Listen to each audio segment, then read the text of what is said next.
Hello students and friends, मैं Ruby संगदार CV science में आप सभी का स्वागत करती हूँ। यहाँ हम डिस्कस करते हैं केमिस्ट्री एंड बायोलॉजी के सभी टॉपिक। आज हम अपने इस वीडियो में मेटल एंड नॉन मेटल का पार्ट 2 देखेंगे, जिसमें हम आज रिफाइनिंग ऑफ मेटल के बारे में समझेंगे और एल्यूमिनियम के एक्सट्रैक्शन के बारे में पढ़ेंगे एंड कोरेजन एंड प्रिवेंशन ऑफ कोरेजन के बारे में हम आज समझेंगे कि ये कैसे होते हैं। रिफाइनिंग मेटल में धातुओं का परिष्करण मीन जो मेटल हमें प्राप्त हुई है, जो पिछले वीडियो में हमने समझा था, मेटल को शुद्ध करके पाया जाता है, उनका रिफाइनिंग कैसे किया जाता है, उनको परिष्करण कैसे किया जाता है। जैसे कि जो हमने अपने पिछली वीडियो में पढ़ी थी, विभिन्न जो क्रियाएं थी, प्रक्रम थे, उनके द्वारा धातु प्राप्त होती हैं वो अशुद्ध होती हैं। इसलिए शुद्ध धातु प्राप्त करने के लिए इनको शोधन किया जाता है, शुद्ध किया जाता है। अशुद्ध धातुओं के शोधन प्रक्रम को धातुओं का परिष्करण कहते हैं। मीन जो धातुएं प्राप्त होती हैं उनको और ज़्यादा शुद्ध करने की प्रक्रिया को हम धातुओं का परिष्करण कहते हैं। अशुद्ध धातुओं में शुद्ध धातुओं का परिष्करण तत्व की प्रकृति तथा उनके उपस्थित अशुद्धियों की प्रकृति पर निर्भर करता है। उनकी जो अशुद्धियाँ होती हैं उनकी प्रकृति पर निर्भर करता है। शुद्ध धातुएं होती हैं, उनकी रिफाइनिंग की विधियाँ होती हैं, जो कि हम अभी समझेंगे। जैसे कि ये आपको इसमें दिख रही है, जो रिफाइनिंग है, जो इस डायग्राम में है, वो इलेक्ट्रोलाइटिक रिफाइनिंग के थ्रू ये हो रही है, ये प्रोसेस, जिसमें क्या होता है, जो अधिकतर धातुएं होती हैं जैसे कॉपर है, निकल है, जिंक है और जो कई सारी धातुएं हैं इस टाइप की, उनको शुद्ध किया जाता है, उनको रिफाइन किया जा सकता है। ये जो इलेक्ट्रोलाइटिक रिफाइनिंग द्वारा जो शुद्ध किया जाता है, इसमें अशुद्ध धातु को एनोड पर और जो शुद्ध धातु होती है उसकी पतली परत को कैथोड बनाया जाता है। जो अशुद्ध धातु है वो एनोड होती है, शुद्ध धातु की पतली परत को कैथोड बनाया जाता है। धातु के लवण विद्युत का उपयोग विद्युत अपघट्य के रूप में होता है। ये जो धातु के जो लवण होते हैं उनका विद्युत अपघट्य के रूप में प्रयोग करते हैं, जैसे कि आपको इस डायग्राम में दिख रहा होगा। उसी तरीके से हम इसे पूरा अरेंज करते हैं। विद्युत धारा जब इसके अपघटन में प्रवाहित की जाती है, इसमें डाली जाती है, तो एनोड से अशुद्ध धातु, जो अशुद्ध धातु होती हैं, विद्युत अपघट्य में घुल जाती हैं। इतनी ही मात्रा में शुद्ध धातु विद्युत अपघट्य से कैथोड पर निक्षेपित हो जाती है, मीन उस पर अटैच हो जाती है। विलय अशुद्धियाँ विलयन में चली जाती हैं, मीन जो विलयन होता है, ये जो आपको जो विलयन दिख रहा है उसमें चली जाती हैं, तथा जो अविलय अशुद्धि होती है, नॉन सॉल्युबल अशुद्धियाँ होती हैं, वो एनोड तल पर एकत्र हो जाती हैं, एनोड तल पर आ जाती हैं, एनोड तल पर हो जाती हैं, जिससे एनोड पंख कहते हैं। ये जो आपको जो नीचे दिख रहा है ये काला काला, ये एनोड पंख है, ठीक है। इसके थ्रू धातु शुद्ध हो जाती है। अब हम एल्यूमिनियम का एक्सट्रैक्शन समझ लेते हैं। मीन जो एल्यूमिनियम होता है उसको कैसे हम शुद्ध एल्यूमिनियम प्राप्त करते हैं। जैसे कि जो अर्थ होती है उसके जो लेयर होती हैं उनमें एल्यूमिनियम धातु सबसे अधिक मात्रा में पाई जाने वाली धातु है। आयरन के बाद अत्यधिक मात्रा में उपयोग में लाई जाने वाली दूसरी धातु भी हमारी एल्यूमिनियम होती है। जो एल्यूमिनियम होती है वो एल्यूमिनियम का प्रमुख स्रोत होता है बॉक्साइट। इसका सूत्र होता है Al2O3 2H2O। यह एल्यूमिनियम ऑक्साइड बालू होती है, जो रेत होती है, तथा आयरन ऑक्साइड जैसे अशुद्धियों के साथ मिश्रित होती है। वायर विधि ने, जैसे कि आपको जो दिख रहा है, इसमें वायर विधि द्वारा ऑक्साइड की समृद्धि मीन्स उसका एक्सट्रैक्शन कैसे, शुद्ध एल्यूमिनियम कैसे प्राप्त की जाती है। जैसे कि जो बॉक्साइड होता है उसको शुद्ध एल्यूमिनियम प्राप्त करने के लिए वायर विधि का प्रयोग करते हैं। इस विधि में बारीक पिसा हुआ जो अयस्क होता है उसको गर्म सोडियम हाइड्रोक्साइड विलयन के साथ डालते हैं तथा बॉक्साइड में उपस्थित एल्यूमिनियम ऑक्साइड सोडियम हाइड्रोक्साइड से अभिक्रिया होकर वाटर में विलय होकर सोडियम एल्यूमिनेट देता है। जो सोडियम एल्यूमिनेट देता है, फिर जो हमारा जो सोडियम हाइड्रोक्साइड विलयन से क्रिया करके जल में विलय सोडियम सिलिकेट देता है। फिर जो हमारी जो रिएक्शन है जिसमें सोडियम एल्यूमिनेट तथा सोडियम सिलिकेट युक्त छने विलयन को थोड़े से एल्यूमिनियम हाइड्रोक्साइड के साथ मिलाकर ब्लोडेड करते हैं, जिसके फलस्वरूप जिससे जो बनता है उसे एल्यूमिनियम हाइड्रोक्साइड प्रेरित होकर अपक्षेपित हो जाता है, मीन्स वो अलग हो जाता है। इस विलय में अशुद्ध सिलिका सोडियम सिलिकेट के रूप में विलय होता है। अब जो एल्यूमिनियम हाइड्रोक्साइड के अपक्षेप को छानकर धोकर तथा सुखाकर शुद्ध एल्यूमिनियम ऑक्साइड जिसे एल्यूमिनिया कहते हैं प्राप्त हो जाती है। शुद्ध एल्यूमिनियम ऑक्साइड जिसे एल्यूमिनियम कहते हैं, एल्यूमिनिया कहते हैं, वो प्राप्त हो जाती है। अब जो एल्यूमिनिया है उसे उसे विद्युत अपघटनी अपक्षयन द्वारा एल्यूमिनियम प्राप्त करते हैं, मीन्स इलेक्ट्रोलिसिस के द्वारा एल्यूमिनियम प्राप्त करते हैं। एल्यूमिना ठोस अवस्था में विद्युत का चालन नहीं करती है। जो ठोस होती है उसमें विद्युत का चालन, विद्युत उसमें से नहीं जाती है तथा इसका गलनांक अत्यधिक हाई होता है, इसका मेल्टिंग पॉइंट अत्यधिक हाई होता है। इस ताप पर विद्युत अपघटन अधिक महंगा होता है, जो विद्युत अपघटन अधिक महंगा होता है। तथा विद्युत अपघटन के लिए एल्यूमिना को जो उसे गलित क्रायोलाइट Na3Al(F6) में घोल लेते हैं। क्रायोलाइट प्रयुक्त करने का कारण यह है कि मतलब जो क्रायोलाइट है उसे प्रयुक्त करने का कारण यह है कि इसका गलनांक एल्यूमिनियम की अपेक्षा बहुत कम होता है। यह जो गलित एल्यूमिना की अपेक्षा विद्युत का अच्छा चालक होता है। इस मिश्रण का गलनांक और कम करने के लिए इसमें कुछ फ्लोर CaF2 डालते हैं। इसको अधिक करने के लिए, अधिक ज़्यादा इसका गलनांक कम करने के लिए इसमें फ्लोरस्पार डालते हैं, मीन्स CaF2 डालते हैं। इस्पात में एक बड़ा टैंक लेते हैं जिसके अंदर की सतह ग्रेफाइट युक्त होती है, जैसे आपको ये जो दिख रहा है। इसमें एल्यूमिना Al2O3, क्रायोलाइट्स Na2Al(F6) तथा फ्लोरस्पार CaF2 के गलित मिश्रण का विद्युत अपघटन कराते हैं, जो टैंक के अंदर ग्रेफाइट युक्त सतह पर कैथोड का कार्य करती हैं, कैथोड का कार्य करेंगी। गलित विद्युत अपघटन में डूबी अनेक कार्बन की छड़ें एनोड का कार्य करती हैं। जो डूबी हुई छड़ें हैं वो किसका काम करेंगी? एनोड का कार्य करेंगी, जिससे आपको इस चित्र में दिख रहा है। विद्युत धारा प्रवाहित करते हैं, जैसे इसमें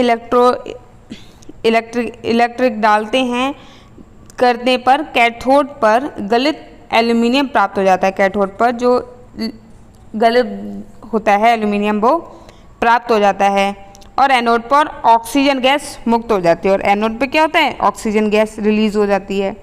जैसे कि यह अभिक्रिया है, कैथोड पर Al2Al+6 इलेक्ट्रॉन से 2Als बनता है।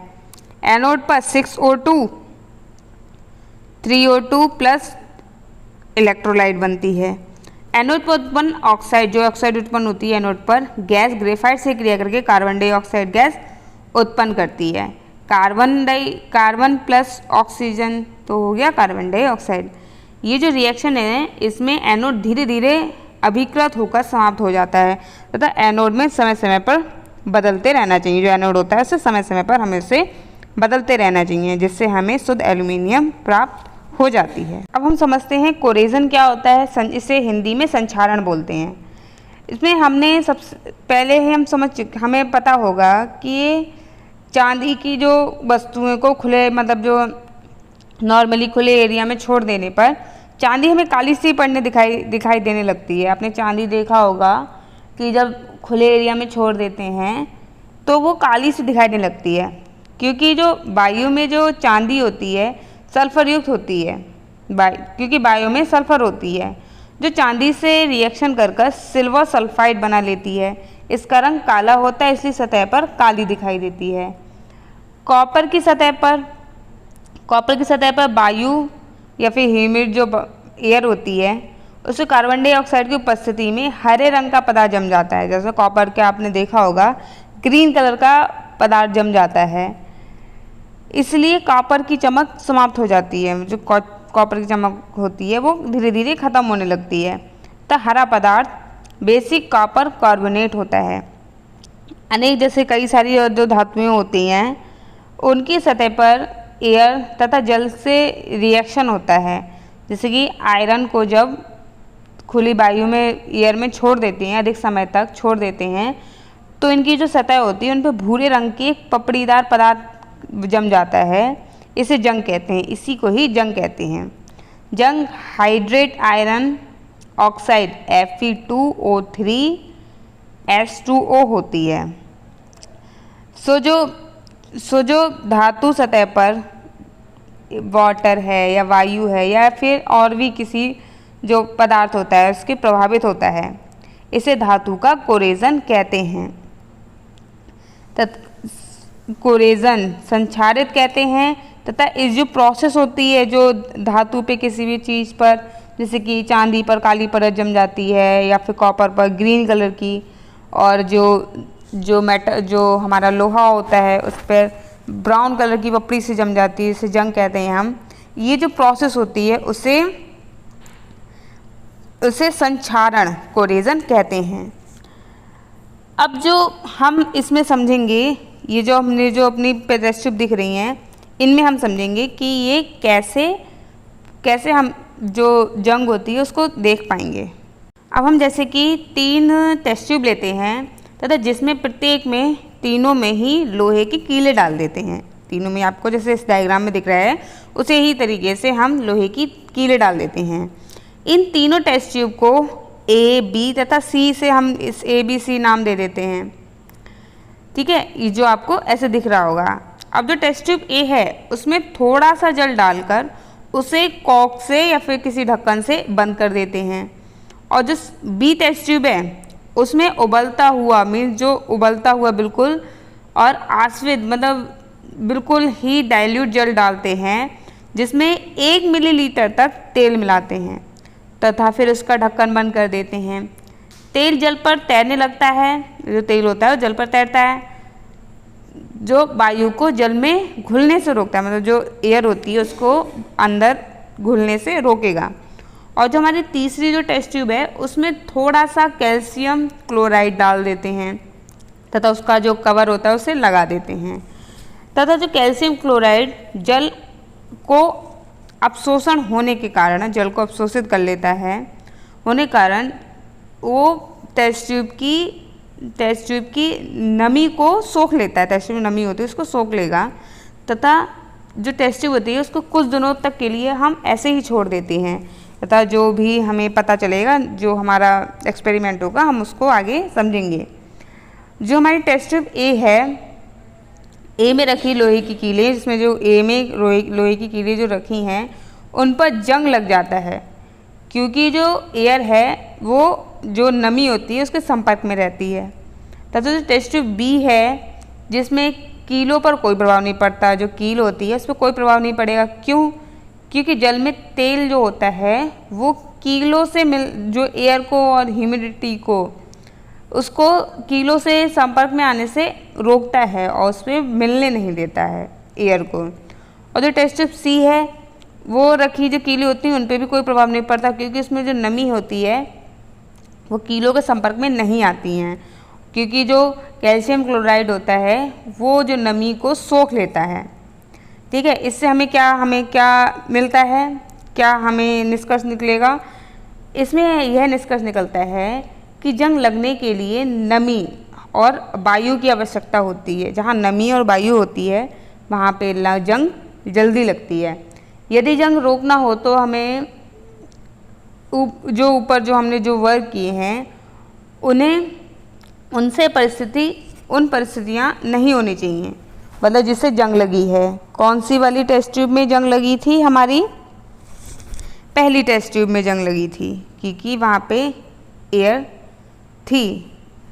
फिर जो हमारी जंग होती है उसको रोकने के लिए उनको सुरक्षित करने के लिए कई सारी विधियां हैं जिसको हम अभी समझेंगे। कभी कभी धातुओं का जो कोरिजन होता है वो यूज़फुल होता है, ठीक है, हमारे लिए यूज़फुल होगा, लाभदायक होगा, क्योंकि इस आवरण जो कोरिजन होता है इससे नीचे इससे जो धातु होती हैं उन्हें अधिक हानि नहीं पहुंचती है, ठीक है। जैसे कि हम ऐसे समझ सकते हैं वो जो आवरण होता है वो उन धातुओं का रक्षात्मक आवरण होता है, मीन्स उसकी रक्षा करता है। जैसे कि एल्युमिनियम को वायु में ऐसे एयर में खुला छोड़ देने पर उनकी सतह पर एल्युमिनियम ऑक्साइड की एक पतली परत जम जाती है, आवरण उत्पन्न हो जाता है, जिससे जो ये जो एल्युमिनियम होता है उसको कवर करता है तथा उसको किसी भी क्षति से रोकता है, ठीक है, जिससे वो अच्छे से धातु खराब नहीं होती है। लोहे में जो कोरिजन होता है लोहे की सुरक्षा करने के लिए निम्न विधियों द्वारा प्रयोग करते हैं।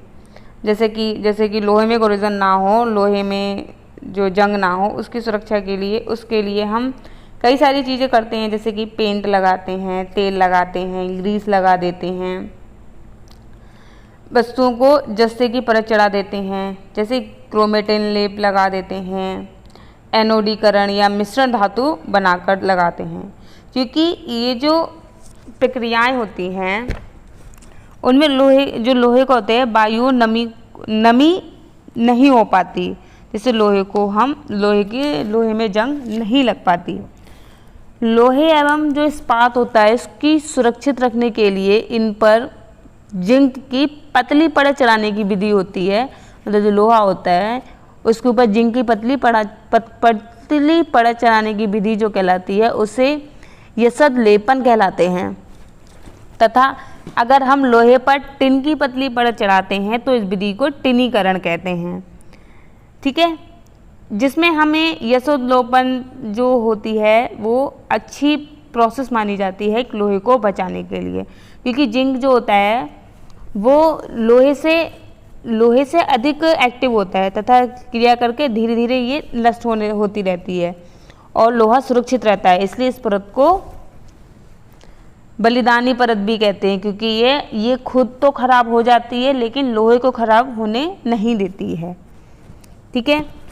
इसी के द्वारा हम जो होता है लोहे में कोरिजन उससे बचा सकते हैं। जैसे कि कोई भी मेटल होती है उनके गुणधर्मों को बेहतर बनाने के लिए, उनको अच्छा करने के लिए विधि को मिश्रत्व कहते हैं। मीन जो विधि होती है जो उसमें कई सारी चीज़ें, किसी भी धातु में कोई और चीज़ मिलाने की विधि मिश्रत्व कहलाती है, मिश्रण कहलाती है। इस विधि से हम इच्छा अनुसार कोई भी धातु में कोई भी चीज़ मिला सकते हैं। उदाहरण के लिए लोहा सबसे अधिक उपयोगी आने वाली धातु है, लेकिन कभी कभी शुद्ध अवस्था में इसका प्रयोग नहीं कर सकते हम, क्योंकि जो शुद्ध लोहा होता है उसमें अत्यंत नर्म होता है, वो उसे गर्म करने पर ये सुगमतापूर्वक खिंचता है, मतलब सुगमतापूर्वक वो पिघल जाता है। लेकिन यदि इसमें थोड़ा सा कार्बन मिला दें तो इसकी कठोरता होती है वो और भी अच्छी हो जाती है। इसी कारण स्टेनलेस स्टील बनाने के लिए भी हम लोहे में निकेल, क्रोमियम धातु मिलाते हैं, जिससे लोहे की कठोरता होती है वो अधिक हो जाती है और जंग भी नहीं लगती इनमें। स्टेनलेस स्टील के आपने बर्तन देखे होंगे। इसी प्रकार जो अन्य पदार्थ होते हैं मिश्रित कर लोहे को गुणधर्म उपयोगी रूप से बदल देते हैं। किसी भी धातु में, मेटल के किसी भी धातु में कोई और धातु मिलाने की प्रोसेस होती है उसे मिश्र धातु कहेंगे, ठीक है। मैं उम्मीद करती हूँ आपको वीडियो अच्छे समझ आया होगा। अगर वीडियो अच्छी लगे तो प्लीज़ लाइक कीजिए, शेयर कीजिए एंड सब्सक्राइब कीजिए। Thank you for watching my video.